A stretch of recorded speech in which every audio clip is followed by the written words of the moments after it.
What's your problem? В чем дело?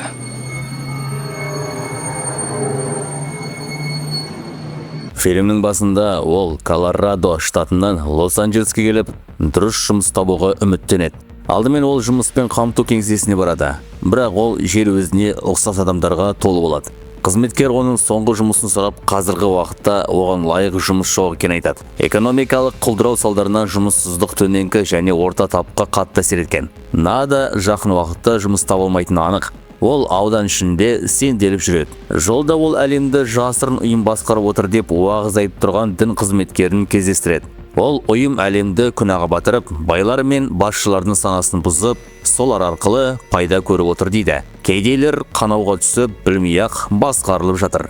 Нада бұл сөздерді бос әңгіме деп санап, полицияны көрген соң ол жерден кетіп қалады.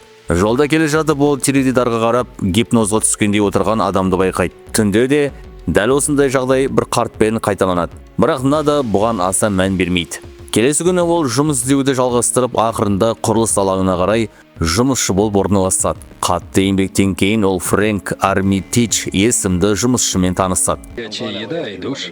Если хочешь, могу показать. Фрэнк оған тамақпен түнеуге орын ұсынып, жұмысшылар тұратын лашықтар қалашығына алып барады. Түнде адамдар теледидар қарап отырғанда, эфирде біреу үзіп түсініксіз хабарлама береді. Ол бұқаралық ақпарат құралдары арқылы төменгі тапқа қауіпті сигнал жіберіліп жатқанын айтады. Көрермендердің бәрінің басы ауырып кетеді, бірақ олар көп мән бермей, хабарлама тоқтаған соң қайтадан бағдарламаны қарай береді. Келесі күні таңертең сол хабарлама тағы көрсетіледі. Бұл жолы ол төменгі және орта тап адамдар адам емес, байлардың құлауына айналған айтады. Сол сәттен Нада бір адамның жақын маңдағы шіркеуге қарай жүгіріп кеткенін байқап, оның артынан ереді. Жасырын кіріп зерттей бастайды. Ішінде күннен қорғайтын көзілдірікті жасалып жатқан көреді. Қабырғада олар өмір сүреді, біз ұйықтап жүрміз деген жазу бар. Нада оның мәнін түсінбейді, бірақ көп ұзамай қорқынышты шындықты біледі. Шіркеудің басқа бөлігінде телехабарларды бұзып, сол хабарларды тарататын адамдар тобы жиналған. Кенеттен полиция шіркеуге шабуыл жасап, ұйым мүшелері қашып кетеді. Лашықтар қалашығын бульдозермен бұзып, қарсы шыққандарды аяуыз соққы жығады. Келесі күні Нада шіркеуге қайта келіп, қабырғадағы жазудың боялып кеткен көреді. Егер оның мәні болмаса, полиция оны жасыруға тырыспас еді деп ойлайды. Ол жасырын бөлімшені байқап, ашады. Ішінен көзілдіріктерге толы қорап табады. Біреуін алып, қалған қоқыс шашкіне тығып қояды. Көзілдірікті киген кезде ол алғаш рет адам көзі көре алмайтын шындықты көреді. Айналасына қараса, жарнама тақталарында бағын деген жазу шығады. Басқа бір тақтада жағажайда жатқан әйелдің орнына үйлен және көбей деген бұйрық көрінеді. Нада әлемде адамдарға әсер ететін жасырын сигналдар бар екен түсінеді. Байлар мен биліктегілерді зұлым ұйымдар қолдап, төменгі және орта тапты бағындыру үшін басқаруда. Нада жаңа шын әлемді зерттей бастайды. Барлық жерде тұтын, бағын, ұйықта деген сөздер жазулы тұрады. Кейбір ақпарат құралдары адамдарды өз бетінше ойламауға және билікке қарсы шықпауға шақырады. Бірақ ең үлкен шок, Нада көзілдірік арқылы адамға ұқсас, бірақ көздері шығыңқы, терісі бүлінген жаратылыстарды көреді. Көзілдірікті шешсе, олар қарапайым адамдар сияқты, ал тақса олардың шынайы түрі ашылады. Бұлар жаның сол ұйымға сатқан бай адамдар. Соңында ол қағаз ақшаның бетінде бұл сенің құдайың деген жазуды көреді. Бұл ақша адамдарды басқарудың басты құралы екенін білдіреді. Нада қаланы аралаған сайын осындай жаратылыстарды көбірек кездестіреді. Ол олардың қарапайым адамдар арасында жасырын өмір сүретінін түсінеді. Көпшілігі қымбат киініп бай адамдар сияқты көрінеді.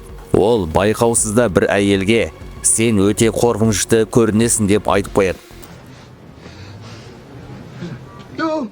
Вот вы в порядке.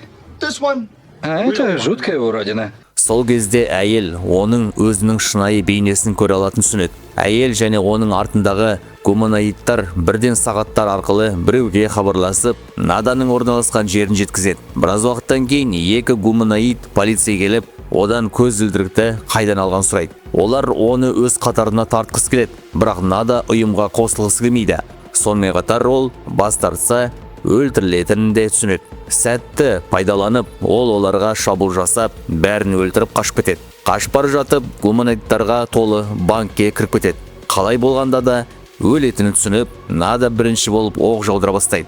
Сол кезде ол бір гуманоидтің сағатын бұрап, көзден ғайып болған көреді. Нада банктен қашып шығып, автотұраққа келеді. Онда ол Холли есімді әйелді кездестіріп, қарумен қорқытып, полициядан қашуға көмектесуін талап етеді. Әйел айтқанын орындап, оны Голливуд төбелеріндегі үйіне апарады. Нада оған шындықты түсіндіруге тырысады, бірақ Холли сенбейді. Ол көзілдірікті тағудан бас тартады және оның сөздерін жоққа шығарады. Тіпті өзін түсінгендей кейіп танытып, кейін оны терезеден итеріп жіберіп, полицияға хабар береді. Ол полицияның шын мәнінде жаман жақта екенін білмейді. Нада түнді аман өткізіп, келесі күні жұмыс орнына барады. Таңертең ол Фрэнкті жасырын түрде тауып, көмектесуін сұрайды. Бірақ оның адам өлтіргені туралы хабар тарағандықтан, Фрэнк онымен араласқысы келмейді. Нада өлтіргендердің адам емес екенін түсіндіруге тырысады, бірақ Фрэнк сенбейді. Нада бұрын көзілдіріктерді тастаған жерге барып, оларды алып келеді де Фрэнкті тағы да көндіруге тырысады. Ол тағы да бас тартқан соң екеуі төбелеседі.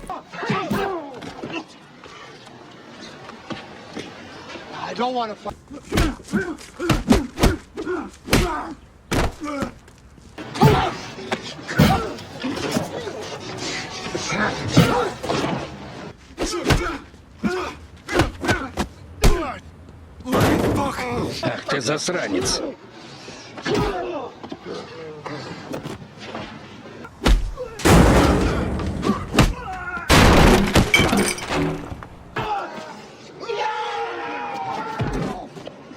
Ақырында Нада оны күштеп көзілдірікті кигізеді. Фрэнк гуманоидтарды өз көзімен көргенде ғана сенеді. Содан кейін ол қарсыласуды тоқтатады. Жолда Нада оған білгеннің бәрін айтып береді. Екеуі бұл зұлым қауымды тоқтату керек екенін түсінеді, бірақ қалай екенін білмейді. Келесі кеште олар бұрын шіркеуден қашып кеткен топтың жасырын орнына барады. Оларға көзілдірік сияқты әсер ететін, бірақ байқалмайтын арнайы линзалар беріледі. Топпен бірге олар гуманоидтардың ғаламдық жылынуға себепкер екенін біледі. Олар жердің атмосферасын өздеріне ыңғайлы етуге тырысып, ресурстарды тауысып жатыр. Билікке, атаққа және ақшаға құмар адамдар оңай алданатта солардың ықпалына түседі. Адам саны күн сайын азайып бара жатыр. Бұл баршаға қауіп төндіреді. Гуманоидтардың сағаттары олардың бәрін байланыстырып тұратын екі жақты байланыс құралы. Топ сондай сағаттардың бірін қолға түсірген. Топтың жетекшісі бұл зұлымдарды жеңудің ең жақсы жолы олардың шынайы түрін бүкіл әлемге көрсету екенін айтады. Ол үшін бұқаралық ақпарат құралдары арқылы берілетін жасырын сигналды жою керек. Егер сигнал жойылса, адамдар арнайы көзілдірік сақ, гуманоидтардың шынайы бейнесін көре алады. Біраз уақыттан кейін Холли де шындықты біліп, топқа қосылады. Ол Нада қалдырған көзілдірікті киіп көреді.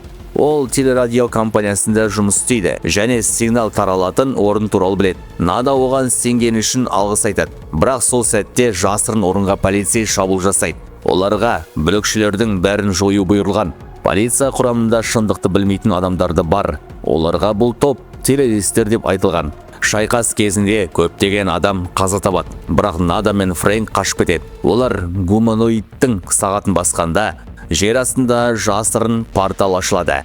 Екеуі соған кіріп, жер асты кешеніне түседі. Ішінде ұзын дәліздер мен қатты күзетілетін аймақтар бар. Бір бөлмеде гуманоидтар мен адамдар сыбайластарын аралап кеш өткізіп жатыр. Жүргізуші батыс жағалаудағы бүлікшілердің жойылған туралы хабарлап, жұрт қуанады. Нада мен Фрэнк топқа араласып өздерін жасырады. Кенет ұйымға жақында ғана қосылған бір гуманоид оларды жаңадан келгендер деп ойлап, кешенді көрсетеді. Ол оларды басқа әлем мен жерге гуманоидтарды тасымалдайтын құрылғыға апарады. Осылайша олар гуманоидтардың шын мәнінде бөтен планеталықтар немесе соларға айналған адамдар екенін түсінеді. Содан кейін олар жергілікті телестудияға келеді. Дәл осы жерде адамдардың санасын басқаратын сигнал таратылады. Күзетшілер олардың кім екенін сұрағанда, Нада мен Фрэнк оларды атып тастайды. Көп ұзамай дабыл қағылады. Олар сигналды тарататын құрылғы төбеде орналасқанын біліп, соны жою керек екенін түсінеді. Егер оны жойса, адамдар гуманоидтардың шынайы бейнесін көре алады. Олар полиция шабуылынан аман қалған Холлиді табады. Ол екеуін төбеге алып шығады. Өйткені дәл сол жерде жасырын сигнал тарататын антенна орналасқан. Нада жоғары жүгіріп бара жатқанда Холли кенеттен қару шығарып, оны Фрэнктің самайына тірейді. Сол сәтте оның гуманоидтар жағына өткен түсінеді.